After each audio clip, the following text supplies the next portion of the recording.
So yun mga ka-adventure, bababa na tayo. Andyan na si boss oh. Yung kubo namin na tinatambayang giba na, tabingin na. Yan. Kaya yung kalagayan ng dagat dito ngayon sa amin. Punta tayo doon sa baba, mismo sa may daungan.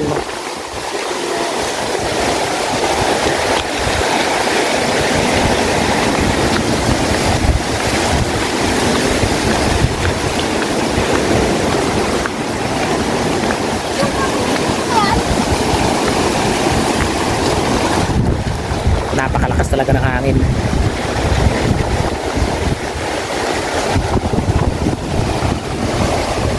Kaya yung kulay ng dagat. Buti nga ngayon medyo umaraw na. Ilang araw na kasi dito makulimlim, malakas yung ulan.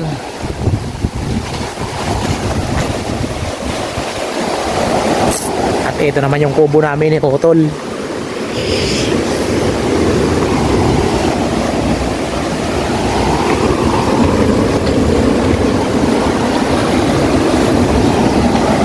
Kaya yung mga bangka namin. Yan. Ito yung sa akin na nasa unahan, yung sa gitna na kulay green na ano, sa kapatid namin yun. At saka kay Utol yung kulay asul. At yung kulay dilaw yung sa tito namin yun. Yan, bali ayan dati yung bangka ko, binigay ko sa tito ko, yung kulay dilaw na yun. At sa kasalukuyan, ito yung ginagamit natin. Ayan, yung bangka namin. Bawat espiro dito sa amin, isang bangka.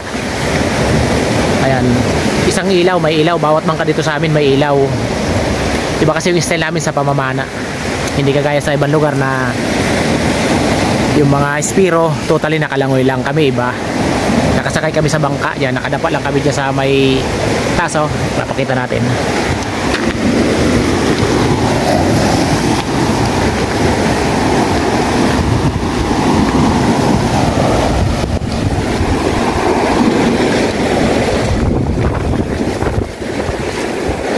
Yan, dito lang kami nakadapa.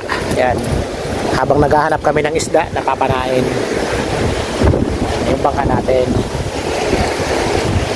Yan, bali pang isahan lang talaga to, hindi pwede dalawang tao, pang single lang talaga.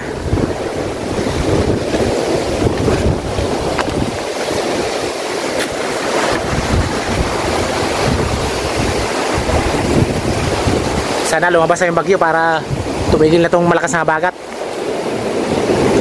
Lahat kasi ng mangingisda dito sa amin tambay dahil sa pulyada, kung tawagin namin. Pulyada yung habagat. So hindi pa natin alam kung hanggang kailan pa tayo matatambay nito, hanggang kailan pa tayo walang kita nito. So ayun, abang-abang lang po sa mga susunod na episode namin ni Utol Rapi. Ayan, abang-abang na lang po.